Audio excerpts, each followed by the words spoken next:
Hola, somos fanáticos de la historia, y en este segundo video presentaremos daños del terrorismo en Lima Metropolitana reportados hasta el informe final de la CBR 2003. Si aún no has visto nuestro primer video en donde introducimos el tema, te lo dejaremos abajo en la descripción. Ya que el tiempo es oro, les paso con mis compañeros Mateo y Mariana.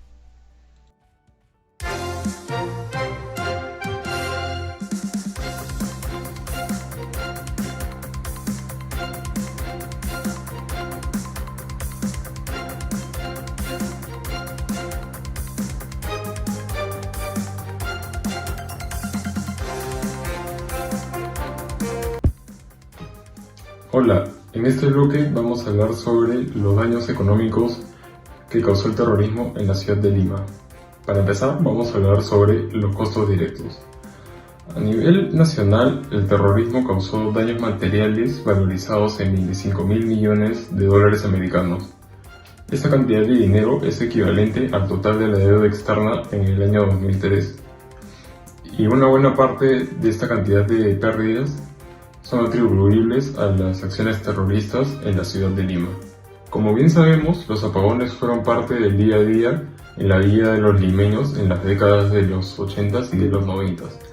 Desde 1981, los atentados a las torres de alta tensión causaron terror en la población y aparte cientos de millones de pérdidas en dólares a las compañías eléctricas y a las empresas que dependían de la electricidad para generar ingresos. Uno de los sectores más golpeados por los apagones fue el sector industrial. Aparte, este sector fue golpeado por los cobros de cupos, las amenazas, los paros y los secuestros. En general, se estima que el sector industrial tuvo que subir sus precios durante la década del terrorismo y se calcula que entre los años 80 y 88 tuvieron pérdidas valorizadas en 1.300 millones de dólares.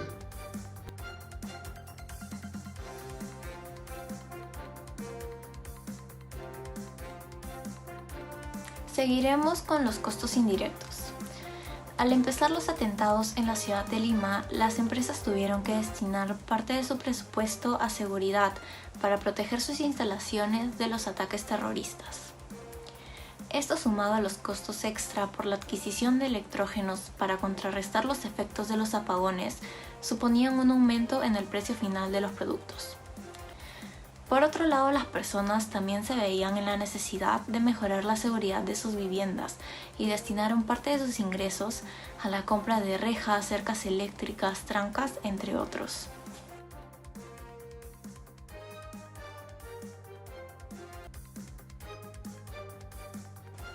Por último, hablaré de los costos en forma de oportunidades perdidas.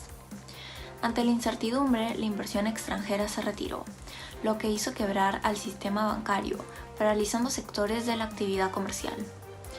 En paralelo, el turismo extranjero disminuyó por la fuerte violencia que se vivía en el país.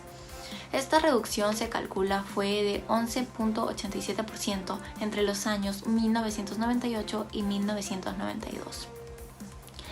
Este derrumbe en la economía redujo la clase obrera industrial a la mitad, y de esta manera aumentó el sector informal de 31% en 1983 a 42.2% en 1990. Siguiendo la línea de trabajo, la productividad también disminuyó, en consecuencia de la desorganización por las continuas interrupciones durante los procesos de producción. El rubro de entretenimiento también se vio golpeado, ya que la gente evitaba salir por miedo a que dicho lugar fuese un blanco terrorista. A continuación, le daré la palabra a Ximena y Luis, quienes les hablarán de los daños sociales.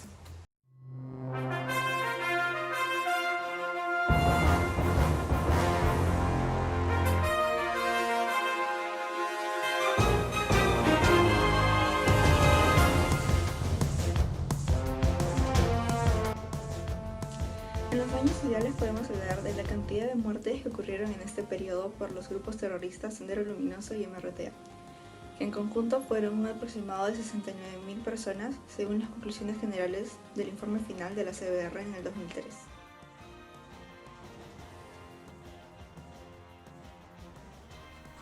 Los daños en la organización social más importantes fueron los siguientes: la desconfianza entre los vecinos, la discriminación y la paranoia colectiva. Profundizando en la desconfianza entre los vecinos, esto se dio gracias a la paranoia colectiva y al modus operandi del movimiento terrorista Sendero Luminoso, que a diferencia del movimiento terrorista MRTA,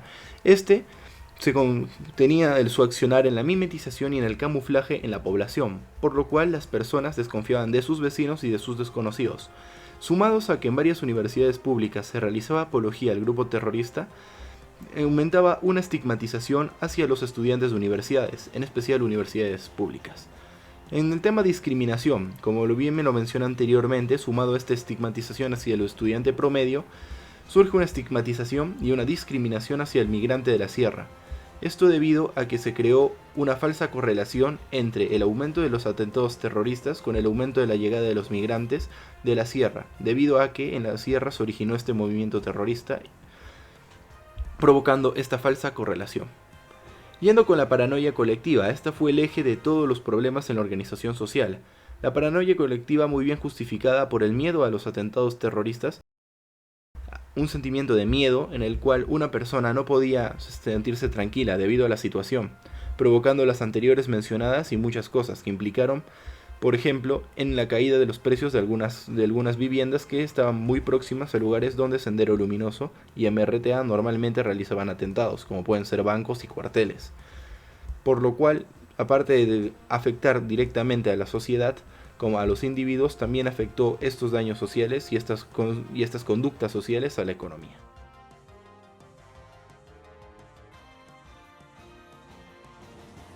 El desplazamiento poblacional que se produjo fue desde la sierra a la costa, siendo Lima el foco principal debido a sus niveles de desarrollo. Los números fueron los siguientes: 600.000 personas se desplazaron de su ciudad de origen hacia la costa peruana. Según el INEI, el 85.4% del incremento de la población del país se concentró en el área urbana y el 14.6% en el área rural. En dicho periodo, la población urbana pasó del 58.1% en 1970 a 68.7% en 1990. Esto aumentó enormemente la demanda de viviendas, afectando la organización de la poco organizada Lima, sumando la mala prevención y la falta de atención en su momento. Muchos de los asentamientos periféricos el día de hoy carecen de agua y otros servicios básicos. A continuación pasamos con Max, que nos va a explicar el bloque psicológico.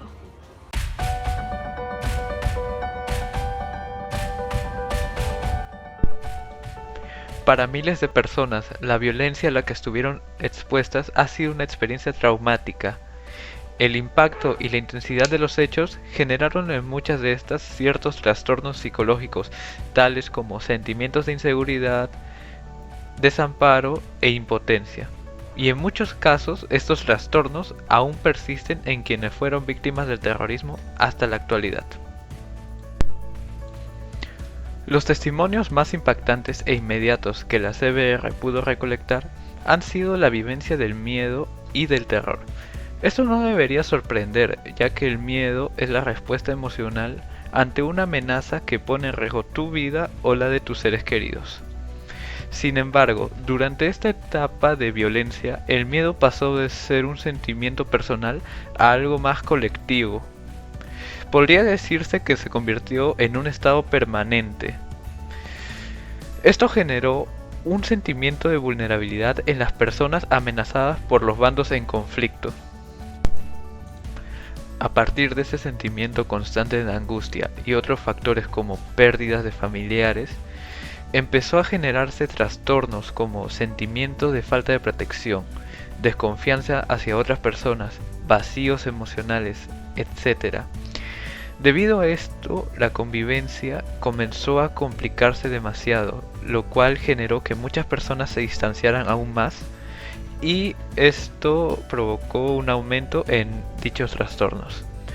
Se iniciaron programas de salud mental para personas que sufrieron las consecuencias del terrorismo, pero lamentablemente muchas de estas aún sufren de alguno de estos trastornos mencionados anteriormente.